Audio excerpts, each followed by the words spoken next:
네, 안녕하십니까. 네, 오늘은 돈으로 급을 나누지 말라라는 말씀의 제목으로 잠언 22장 1절에서 16절까지 말씀을 함께 살펴보도록 하겠습니다. 네, 오늘 본문은 돈을 둘러싼 두 종류의 사람이 있습니다. 바로 부자와 가난한 자. 이 두 사람들을 위한 격언인데요. 일단 지혜자는 돈이라는 것이 생각보다 그렇게 대단한 것이 아니다라는 말부터 먼저 시작합니다. 1절부터 보겠습니다. 1절, 많은 재물보다 무엇을? 명예를 택할 것이요. 은이나 금보다 무엇을? 은총을 더욱 택할 것이다. 네, 이렇게 1절에서 돈보다는 무엇? 라는 대조적 형식으로 1절을 시작을 하고 있습니다. 자, 그런데 먼저 한번 그 번역을 좀 점검을 해보면 은이나 금보다 은총을 더욱 택할 것이다 라고 얘기를 하는데 은총이라는 게 번역이 좀 애매합니다. 앞에 대조, 명예와 은총은 서로 다른 단어지만은 비슷한 맥락에서 사용되고 있는 단어이기 때문에 다른 번역본들을 보면은 이 은총을 좋은 평판이라고 번역을 해 놓는 경우가 많습니다. 그러니까 좋은 평판이라고 하면은 존경이라든지 그런 낱말로 번역할 수가 있겠죠. 그러니까 돈보다 명예, 돈보다 존경이 더 가치 있어 보인다. 나라면은 두 가지 중에 선택을 하라면은 명예나 아니면 존경을 택하겠다. 지금 이렇게 지혜자가 얘기를 하고 있는 것입니다. 자, 서두에서 지혜자가 돈을 이렇게 평가하는 이유는 바로 돈이 가지고 있는 절대적 한계가 무엇인지를 지금 환기시켜 주고자 하는 것인데요. 여러분 한번 생각을 해보겠습니다. 돈이라는 것이 무엇입니까?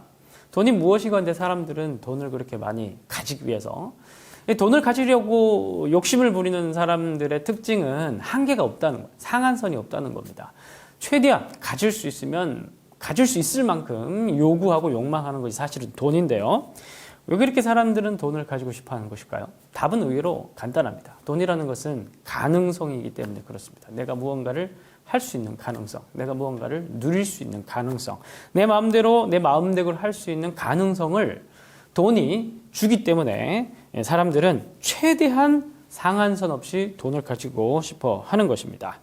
그래서 돈이 있으면 우선 일단 되게 안락하고 평안하고 또 복지적인 측면에서 많은 유익을 누릴 수가 있는 것이죠. 그러나 여러분, 돈을 아무리 많이 가지고 있어도 자본주의적 사회에서 돈을 많이 가지고 있으면 무엇이든지 다 가능할 것처럼 여겨지지만 그러나 돈을 아무리 많이 가지고 있어도 얻지 못하는 건, 가질 수 없는 건 생각보다 많이 있습니다. 그 중에서 오늘 지혜자는 그 한 가지로 바로 명예, 존경과 같은 가치를 지금 언급하고 있는 것이죠. 여러분, 만약에 내가 지갑이 아주 두둑하다고 한번 생각을 해보십시오. 내가 지갑이 아주 두둑하고 엄청나게 많은 돈이 있습니다. 그러면 어떤 가게를 가거나 어떤 서비스를 받으러 갈 때 그 사람들이 내 지갑을 보고 존경을 표하겠죠. 머리를 숙이거나 아니면 최상의 서비스를 제공해 주거나 그렇게 할 겁니다. 그러나 여러분 사실은 그건 형식적인 것일 뿐입니다. 존경하는 척 하는 거지. 그러니까 그 존경을 받는 것은 내가 아니라 바로 내 지갑이 존경을 받는 것이죠. 돈이 가지고 있는 위력, 힘, 가능성 때문에 사람들이 존경을 표하는 것이죠. 그 마음에 있는 진심으로 그 사람에게 머리를 숙이고 존경을 표하는 건 사실은 돈으로 하는 것이 아니라 인격이나 다른 가치로 하는 것이죠. 사랑도 마찬가지고 다른 여러 가지 눈에 보이지 않는 중요한 본질적 가치들은 바로 그런 것입니다. 바로 눈에 보이는 돈으로는 사실은 살 수 없는 게 바로 그런 가치들입니다. 바로 그런 얘기를, 바로 그런 돈이 가지고 있는 절대적 한계를 마치 엄청난 위력을 가지고 있는 것처럼 보이는 돈이지만 사실 한꺼풀 벗겨보고 돈의 본질을 파악해보면 바로 그러한 절대적 한계를 가지고 있다는 사실을 지금 폭로하면서 지혜자는 이야기를 시작하고 있는 것이죠. 그래서 지혜자는 돈이나 존경, 이 두 가지 중에 어떤 것이 더 가치 있고 어떤 것이 더 의미 있냐? 진정한 지혜자라면 이 둘 중 하나를 택하라면 돈보다 아마 존경을 택할 것이다. 이제 그렇게 얘기를 하고 있는 것입니다. 그런 맥락에서 지혜자는 돈이 창조한 두 사람, 바로 부자와 가난한 자. 돈이 기준이 되지 않으면 부자와 가난한 자가 나눠질 수가 없죠. 돈이 기준이 되면 두 종류의 사람이 창조가 됩니다. 바로 가난한 자와 부한 자, 부자와 가난한 자 이렇게 나눠지는데 그 두 종류의 사람도 그런 맥락에서 봤을 때 지혜자 입장에서 봤을 때는 그냥 단지 돈이 많은 사람이고 단지 그냥 돈이 적은 사람일 뿐인 거예요. 그 이상도 이하도 아닌. 그러니까 거기에 많고 적음의 어떤 가치나 의미 부여가 될 수가 없는 겁니다. 돈이라는 것은 그냥 그 정도의 가치만, 의미만 가지고 있는 것이기 때문에. 그래서 이어서 2절에서 지혜자는 이렇게 얘기를 하고 있죠. 가난한 자와 부한 자가 함께 살거니와 그 모두를 지으신 이는 여호와 신이라. 부자와 가난한 자, 돈이 기준이 되면서 두 종류의 사람이 창조가 되었지만 그거는 돈이 그냥 나누는 기준일 뿐이고 실제 사람을 창조한 건 하나님, 그리고 모든 사람들은 다 하나님의 형상을 따라 지음을 받았고 존엄한 존재이기 때문에 사람의 본질이라는 것은 돈이 기준이 되는 것이 아니라 바로 하나님, 창조주 하나님을 기준으로 사람은 평가돼야 되는 것이 마땅하다. 그렇게 2절에서 이어서 또 지혜자는 얘기를 하고 있습니다. 제가 9년 전에 1년 정도 학업을 위해서 사역을 내려놓고 잠시 쉬었던 적이 있습니다. 아무래도 쉬다 보니까, 안 그래도 가난한데 쉬다 보니까 생활고가 또 말이 아니었겠죠. 돈을 못 버니까. 경제적으로 말 그대로 굉장히 핍절한 시절을 살았었습니다. 그래도 그때 제가 차가 있긴 했었어요. 왜냐하면 선교를 나가던 제 친구가 자기가 타던 차를 저에게 주고 갔기 때문입니다. 그 차가 요즘은 참 찾아보기 힘든 희귀종 차인데 바로 희귀종이란 말은 안 맞네요. 희귀한 차였는데 바로 녹색 마티즈였습니다. 녹색 마티즈. 요즘 참 찾아보기 힘들더라고요. 그래서 제가 이제 그 시절에 또 일산에 있는 모 작은 교회에 아담한 교회에 출석을 했었습니다. 그래서 어느 날 제가 이제 그 차를 타고 예배를 드리고 예배를 마치고 저희 네 가족이 다시 차를 타고 집으로 돌아오려고 하는데 주차장이 있었는데 지나가던 담임 목사님 아들이 담임 목사님과 사모님 그러니까 아들이 지나가다가 저희 차를 보고 이렇게 얘기를 하는 것이었어요. 아빠, 저 차 좀 봐. 차가 저렇게 작아. 그러면서 막 깔깔깔 웃는 것이었습니다. 물론 이제 철없는 아이의 조소일 뿐이었지만 그 당시 저는 사실 그 말이 굉장히 상처가 되더라고요. 왜냐하면 되게 생활고로 힘들었던 상황이었기 때문에 그랬던 것 같습니다. 그래서 속으로 아니 가정교육을 어떻게 시켰길래 목사 아들이 저렇게 자본주의에 물들어가지고 말이야 혼자 그런 생각을 했었습니다. 참 그 아이도 문제죠. 그 아이도 문제고 또 그 아이가 그렇게 얘기한 데는 뭔가 그 가정에서의 어떤 뭔가 돈에 대한 올바른 교육이 되지 않았을 것이라는 또 그런 생각을 해볼 수가 있습니다. 그래서 가정도 문제다. 그렇게 생각해 볼 수가 있습니다. 그런데 오늘 말씀에 비추어서 가만 생각을 해보면 그 아이나 그 가정만의 문제가 아니라 그 아이의 말에 상처받은 저도 사실은 문제인 겁니다. 왜냐하면 2절을 다시 보면 가난한 자와 부한 자가 함께 살거냐 모두를 지으신 이는 여호와 하나님이시다. 그러니까 사람은 돈으로 판단될 수 있는 존재가 아니라 그 사람은 그 자체가 하나님께서 창조한 존재이기 때문에 존엄한 존재이다. 그렇게 말씀을 하고 있기 때문에 이 말씀을 기준으로 보면 저도 사실 그 아이의 말에 쓸데없이 상처받고 나 스스로를 그렇게 판단을 한 겁니다. 타인만을 판단하는 것이 아니라 자기 스스로를 그렇게 판단하는 것도 사실 문제인 거죠. 그게 어떻게 보면 문제의 출발일 수 있는 겁니다. 결국 이제 그러한 인식을 가지고 있으면 나도 나중에 입장이 바뀌면은 그런 방식으로 다른 사람을 판단할 수가 있는 것이기 때문에 그렇습니다. 오늘 지혜자는 무엇보다도 돈에 대한 한계, 돈은 돈일 뿐이다. 돈은 그저 인간의 삶을 좀 더 편리하게 만들어주는 가능성일 뿐이다. 그걸로 사람의 존엄을 판단하거나 판단당하거나 아니면 성공과 실패한 인생을 평가할 수 있는 기준은 절대 될 수 없다. 이제 그렇게 지혜자는 얘기를 하고 있는데 이 부분이 대전제로 우리가 참 마음속에 새겨야 될 중요한 지혜라고 생각을 합니다.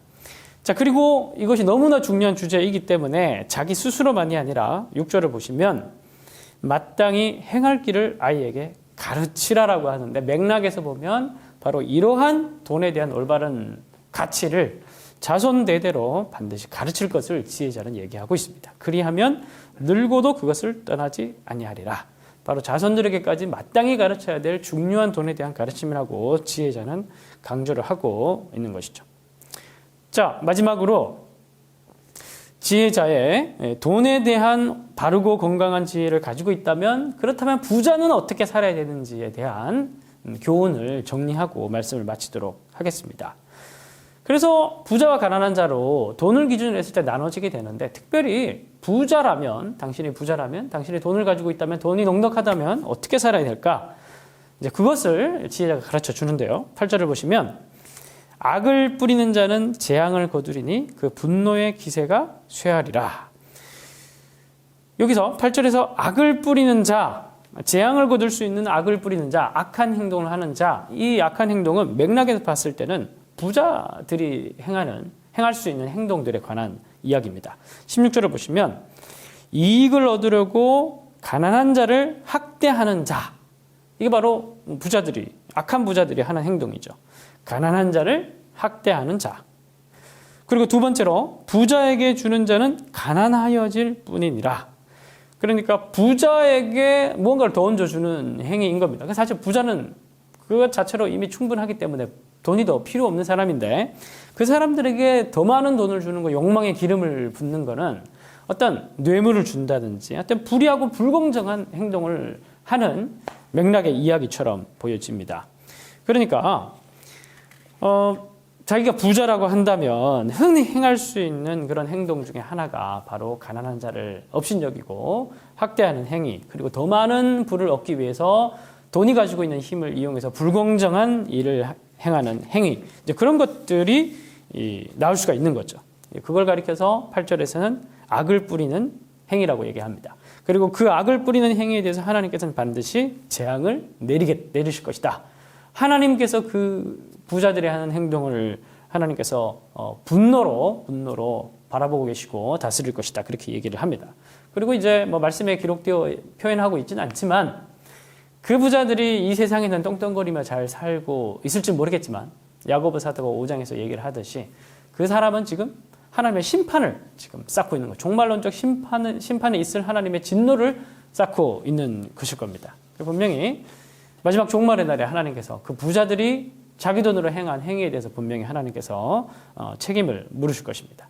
그렇다면 부자는 어떻게 살아야 하는 것인가? 9절을 보시면, 선한 눈을 가진 자는 복을 받으리니 이는 양식을 가난한 자에게 주미니라.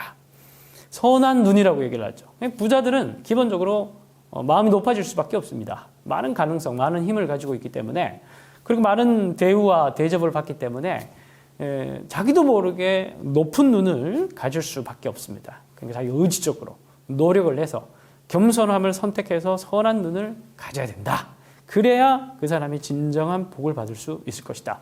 그리고 선한 눈이라는 것은 단순하게 그냥 눈의 형태만 얘기하는 것이 아니라 그 사람이 돈을 어떻게 사용하느냐에 대한 구체적인 삶의 실천적인 부분과도 연결이 되는데, 그래서 9절 뒷부분을 보면 양식을 가난한 자에게 주미니라 라고 얘기를 합니다. 그래서 결국 부자가 가지고 있는 돈으로 자기가 행할 수 있는 가장 선한 행동은 돈 때문에 불편함을 겪고 있는 사람들에게 자기의 돈을, 자기의 물질을 구제하고 나누고 돕고 섬기는 일을 해야 된다는 것이죠. 4절 보면 겸손과 여호와를 경외함의 보상은 이라고 얘기를 하는데, 9절의 선한 눈은 바로 교만하지 않는 태도를 얘기하는 것이니까 4절과 9절이 연결된다고 볼 수가 있습니다.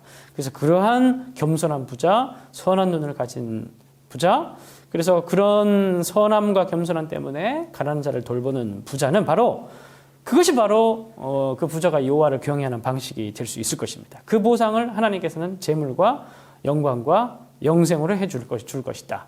그래서 그 사람이 더 많은 물질을 가지면은 더 많은 사람을 도울 수가 있겠죠. 그래서 하나님께서도 그 사람을 도와줄 것이고, 더 많은 재물을 가질 수 있도록 인도해 주실 것이고, 그리고 마지막 종말론적 생명까지 그 사람의 복된 행위로 하나님께서 판단할 것이다. 그렇게 오늘 지혜자는 얘기를 하고 있습니다. 말씀을 맺겠습니다. 돈은 그냥 편리한 도구일 뿐이라는 사실을 우리가 기억했으면 좋겠습니다. 돈이 우리에게 어떤 가치와 의미를 가질 때는 말씀에서 얘기하듯이 우리가 어떻게 돈을 선용하느냐, 거기에 따라서 이 돈이라는 것이 우리에게 어떤 의미와 영적인 가치를 가져다 줄 뿐인 것입니다.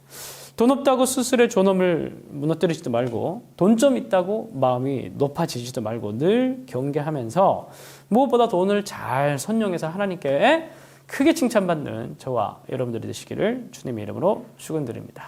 기도로 마치도록 하겠습니다. 하나님, 오늘 또 이 귀한 말씀을 우리에게 허락해 주시니 감사합니다. 참 돈을 벌기도 힘들고 돈을 유지하기도 힘들고 참 그런 세상인데 하나님, 우리가 돈 때문에 너무 마음이 구차해지지 않도록 우리의 마음을 붙들어 주시고, 우리가 하나님의 형상을 닮은 하나님의 형상을 가지고 있는 존엄한 존재라는 사실을 늘 기억하면서 참 돈보다도 우리가 그리스도를 소유한 자로서의 늘 부요한 마음을 가지고 살아갈 수 있도록 인도하여 주옵소서. 만약 다른 사람보다 조금 더 많은 물질을 가지고 있다면 주변에 가난한 자들을 늘 구제하고 돕고 섬기는 일에 열심을 낼 수 있는 또한 우리가 될 수 있도록 인도하여 주옵소서. 예수님의 이름으로 기도합니다. 아멘. 네, 오늘 이것으로 마치도록 하겠습니다. 감사합니다.